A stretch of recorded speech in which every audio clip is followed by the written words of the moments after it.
Namaste friends, Prashanti here with Namaste Rishikesh, and today we're here with Vinod ji, who is staying and taking care of Shatrughan Mandir. It's the most ancient temple in this area of Rishikesh. We're in Ramjula right now. So he will tell us a little bit about himself and the temple. He's been here for a long time, and his family from generations have been in this area. So maybe he can enlighten us about the significance of Rishikesh in this area. So Namaste Vinodji. Namaste Prashanti ji. So please tell us about yourself and about this amazing area in the temple itself. Well, this place, where we are sitting and we are enjoying the spiritual vibration of this place. This place, geographically named as Rishikesh as a whole, being the train headline in Rishikesh, but particularly this place is known as Muniki Reti, where we are sitting, and the place we are sitting in as an institution is Shatrughan Temple. So this Shatrughan Temple is spiritually a very important place to be known to the world, since it is one of the most ancient place of this area. When there was jungle and our ancient saint, spiritual saint Adi Guru Sankaracharya then visited this place. So he established, that means in spiritual language, he did the Prana Pratishtha of 4 temples, and they were, one is in Deoprayag at the confluence of river Alaknanda and Bhagirathi. There is a temple, Raghunath Mandir, and second one is in Lakshmana Jhula, Lakshmana Mandir, and third one is in Munigireti. Here where we are sitting here and we are talking about spirituality, this is Shatrughan Temple, and this was established in 9th century AD by this great saint Adi Guru Shankaracharya, and this is referred in Kedar Khand, chapter Kedar Khand of Skanda Purana, that these 4 temples, and the 4th one, I must not miss the 4th one, that is in Rishikesh, Bharat Mandir. These 4 temples have been established by this wonderful soul on earth, Adi Guru Shankaracharya ji. He established this temple, and our forefathers have been taking care of this place since then. So this is the value, historical and spiritual value of this place. So this place is full of vibrations. If we just come here and empty ourselves, the things channelize through you and you feel something. Now coming back to Rishikesh and this magical place. I know you've been here for many years. Can you tell us a little bit about the history of Rishikesh itself? Yeah, actually Rishikesh is a place where the forest, the Ganga was flowing through the forest, and there was the big stretched beaches of sand. And here in the ancient time, many saints did their sadhana, and because of that sadhana, the place was vibrant, So when the spiritual seekers came here with sincerity, and they were very silent, and they were very absorbent, they were very ready to receive if something is feeling around, some experience ready to be experienced. So this place slowly grown, was known for the people who came here for specifically spiritual sadhanas. And that's why the name of this place, it refers Muniki Reti, was in the past Maun Ki Reti. And the Apabhransh in Hindi we say the altered word, when it with the course of time, one word with how the people use this, according to the uses, it becomes something else. So with the course of time, this Maun Ki Reti became Muniki Reti. It is not because of the Muni, but it is because of the Maun. This place was known for the Maun sadhana. As I got this information from some of the great scriptures, and from my great grandfather, and from some other great people like Swami Shivananji told my father about this, and he told about this, that the value of this place is not shouting the slogans. This place is not very fruitful spiritually. If you are doing a lot of slogans, you are shouting, and you are putting the loudspeakers and many things to say that I am spiritual. This place is very fruitful. The secret of this place, if you enter into this place with Shraddha, with silence, observing silence, if you then you suddenly come to know, you come in touch with, you be in tune with those vibrations which is underlying here in Rishikesh.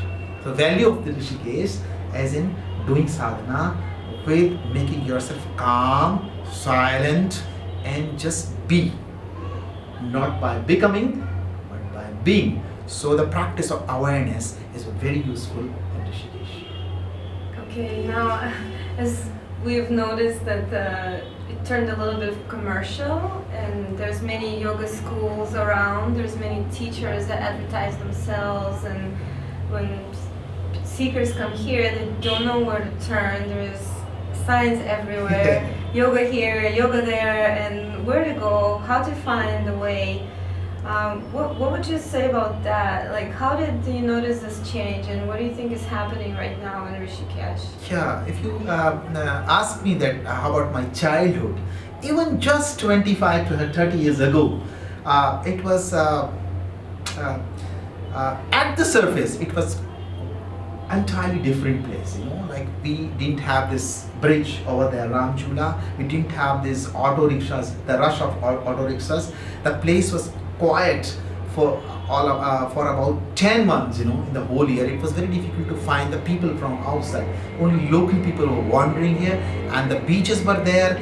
That side of the road, there was no concrete jungle, and we could see the river from everywhere. My childhood, I was running, I was just walking with my umbrella in the rainy season with puddles on the ground, water puddles on the ground, making the noise chop chop, and going at the bank of the river, watching flood hours, enjoying that flood, that beauty of river when it really roar up, and tell the civilization that beware, you have to respect the nature, the beauty of Ganga, emerald green Ganga in winter season, sitting there and receiving a lot from it, So that was making us calm just by look at it, So that was the beauty, that there was no pollution. And slowly when this place was being visited by a few people, they liked it, and some yogis came here, and beetles came across the river at Maharshi's ashram. So this place was popular geographically, and it was very famous all around the world, that there is a place where you go and you feel very good, and the great saints are there. So people started coming here. When they started coming here to benefit of the spirituality, but with them came the people who used to have their business mentality, and they just took this opportunity to establish their businesses here and there. But they have to, cover them with the ropes, like spiritually, they have to sound spiritually. So because that was also requirement of their business if they have to live here. So slowly also people who wanted to take benefit of this place, the crowd of this place, the pilgrims of this place, they wanted to take benefit, and they started establishing their institutions, some shops, some cyber cafes, some this and that. So with the Ramjula, when it was being constructed in 1987, and few business centers, slowly there came the flood of these institutions, which were, you can say, they just commercialized even to the yoga, in the form that they could advertisement, learn yoga in 3 days or 7 days, in order to facilitate the people. So actually they are also good people. They don't know, by sheer ignorance, or by their attraction for the material gains, they can do it, no problem. The thing is, the spiritual matrix came under, and some covers of dust of civilizations, established over them. So the thing is, the seeker need to be patient, they need to be choosy, they need to be intuitive in selecting where to go, what to do, because we have everywhere. It is very difficult to select things as you go to the shopping mall, and sometimes you buy things, more than you have the money. So in the same way, if you are going to the spirituality, the first thing one must know is to get slow, take your time, talk to the people, use your intuitions, and don't jump into things. Right. Thank you. Right. So that is the advice you give for seekers or yoga students who come here to just Yes, follow? the advice is very simple advice, that you just be here and observe the thing and take your time in taking any decision. So there are some good authentic teachers here. Definitely, there are some very good teachers, and because of them this place has got the vibrations. If you sit at the bank of the river, within no time you feel something special. Yes. This is because of the Ganga, because of those saints, because of the history of this place and the spiritual values of this place. Right. So can you tell us a little bit about the saints and yogis that come from this area? Yeah. Of course. To begin with, in this century, we had Swami Shivananji, who established this ashram, and he's been a great saint. His approach to the spirituality was very global. He was very accepting. He was very open-minded. He was not like belongs to any ism. He was Right. more open. Even the Christmas Day was being celebrated in Jivananda ashram, and as a child, I used to go up there in the ashram and enjoy this day. So that way. We had great sense, like across the river and towards Lakshman Jhula, when you walk after crossing Ram Jhula, we had Mastaram Babaji. Mastaram Babaji doing his sadhana there. He lived there all his life. He never came across the river when once he went there, and he was doing his sadhana. So people told, and in my childhood I went there, I saw him that he was a different type of Baba. He was sitting there and he was connecting to the people's mind, and he was knowing what is inside. The people were in problem and he was telling the problem. So he was such a great saint. So his vibration could be felt, when you are half a kilometer away from that ashram. So the moment we crossed the boat, that time the three ashrams, three boats were being helping the people to go across the river. We have three ferries, free service. So we used to go across, and we could feel that peace, that serenity, even when we are half a kilometer away from that. And in this range of mountain across the river and Rishimukh Parvat here, we had many unnamed, they never published their name, or they never established any structural spiritual practices, but people used to go there secretly, simply, and they used to take the blessings from them. So we had many Babas, Mauni Babas and Jilbin Kufa, and one German Mai, she was Uma Shankar. She used to live in a place and she was doing her sadhana. She initiated her spiritual sadhana in Shivananda ashram, but later on she went to go for the deep practices. She entered into this mountain range, and once I went there, and she was coming from the forest with her goats, So we sat, and she told me that time, Vinod, keep your spiritual sadhana because you have much to share to the world.